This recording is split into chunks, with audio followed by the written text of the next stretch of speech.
बहुत अच्छा खाना और उससे भी बढ़िया staff.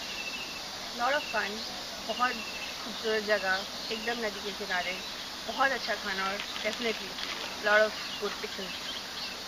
This place is so relaxing, specially खाना आपका इतना अच्छा है कि कुछ भी भूल सकते हैं खाने के लिए कुछ भी खा सकते हैं खाने के लिए।